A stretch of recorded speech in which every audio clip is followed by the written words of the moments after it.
Channel strips have been used in mix consoles for decades. It's basically a series of audio processors all grouped together under the one roof in the one house.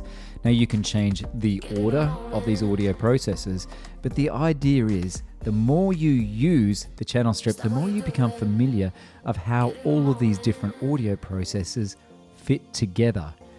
And the more you use it, the more you'll understand that grouping these specific audio processors together is like gluing your mix together. So it's really designed to make our workflow much simpler and much easier, because it means we don't need to keep reaching for inserts.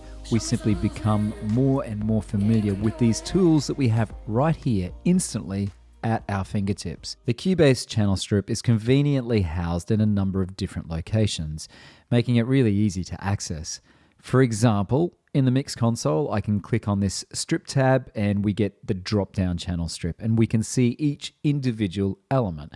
As you click on the element or component, you can see the parameters, which means you can start editing these parameters instantly and start shaping and contouring your sound. So basically, you're mixing on the fly without having to think about adding or searching for inserts. Click on the E button on each individual channel inside the mix console and also out in the main window to see the channel settings window. And this gives you a greater graphical representation of the channel strip. It's also housed over on the left-hand side under the strip tab. So there's lots of different ways we can access the channel strip. If I go back to the channel settings window, I can see each of the components from left to right, and that's the signal flow. It's going in from the left-hand side and it's flowing through any of those elements that we have activated or that aren't bypassed. In the mix console, you can see inserts above the channel strip. So once again, it's important to realize that you can use inserts and you can use the channel strip. And inside the actual channel strip itself, we can get access to some of the plugins that are available as an insert. So for example, I've soloed this lead vocal and you can see here I've got a compressor.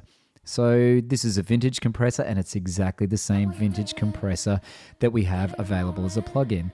So I can get in and I can edit all of the individual parameters. I can even sidechain it if I want to set up a sidechain. And I can also go through and swap compressors if I don't like the sound of the vintage compressor, or if I think a different characteristic from another compressor might suit the channel that I'm applying the compressor over the top of. So for example, here I've got vintage, tube, and standard compressor. So if I want to add some drive or some character or some tube distortion over the top of this lead vocal, I can get in and start editing the parameters inside the actual tube compressor. And of course, I feel like I say this all the time, we've got so many different presets which are designed by professional engineers to help you find a starting point when you're using the channel strip. The whole point of a channel strip is that everything works together. And if something doesn't work, you simply take it out of the signal chain, or you move it around in the signal chain. So maybe it needs to go before another component of the signal chain. The other neat thing about the channel strip is that it comes with its very own EQ, and we can see the EQ settings here, but we can also see the EQ in greater detail if we click on the equalizer tab. And now we get basically a visual representation of everything that's going on inside the frequency spectrum of this channel that we're working on. And we can also compare the EQ with another channel inside our music production. So for example, I'm comparing the lead vocal track to the EQ of the lead vocal group track. So I can see the difference between the starting point and the end point for all of the lead vocal tracks, which might be doubles or octaves that I've got routed through that group channel. If I move to the right, I've got a noise gate, which is maybe not something I'm going to use on a lead vocal, but definitely for drums or guitars. And then I've got an envelope shaper and I've got a de-esser. So two really important tools for drums, and of course a de-esser can be really important for cutting out sibilant vocals or really controlling different elements of a lead vocal or a backing vocal. And a de-esser is also great for ironing out some issues with snare drums. We've got some saturation here, so the famous Magneto 2, we've got tape saturation, and we've also got tube saturation. So this is basically adding color or adding warmth. And once again, you need to keep thinking about all of this stuff collaborating together.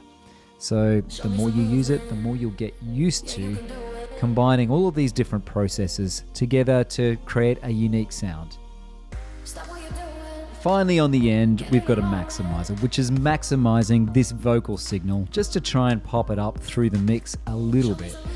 But if we have a look at our lead vocal channel, maybe we need some dynamic control at the end here. So we've also got a standard limiter and a brick wall limiter. And the brick wall limiter is especially handy for putting over the top of things like your master output channel.